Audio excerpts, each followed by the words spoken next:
Tatlong iniinalang high-value individual ang bumagsak sa kamay ng batas matapos silang madakip sa isang bypass operation sa Iloilo City na nagresulta sa pagkakakumpiska ng humigit kumulang 1 milyong pisong halaga ng iniinalang shabu.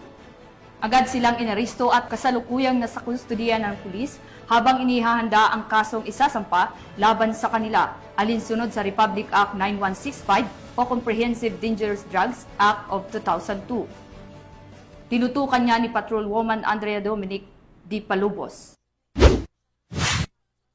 Nasamsam ang higit 1 milyong halaga ng iligal na droga sa isinagawang bypass operation sa Barangay MacArthur, La Paz, Iloilo City nito lamang ika-13 ng Hulyo taong kasalukuyan. Ang operasyon ay isinagawa ng Regional Police Drug Enforcement Unit 6 sa pangunguna ni Police Captain Glenn Suleman, hepe ng nasabing unit. Kinilala ni Police Captain Suleman ang mga sospek na sina alias Jesse, 36 na taong gulang, alias Jeffrey, 39 taong gulang at alias Rene, 48 taong gulang at naitalagang mga high-value individual. Na-recover mula sa operasyon ang isang sachet at karagdagang 3 knot-tied plastic sachet ng hinihinalang shabu na may kabuuang bigat na 160 gramo at may tinatayang halaga na 1,020,000 piso. Kasalukuyang nasa kustudiya na ng pulisya ang mga sospek para sa tamang disposisyon at nahaharap ngayon sa kasong paglabag sa Republic Act 9165 o ang Comprehensive Dangerous Drugs Act of 2002. Patuloy ang panawagan ng Police Regional Office 6 sa publiko na makipagtulungan upang tuluyang masugpo ang paglaganap ng iligal na droga sa kanilang nasasakupan. Mula dito sa Police Regional Office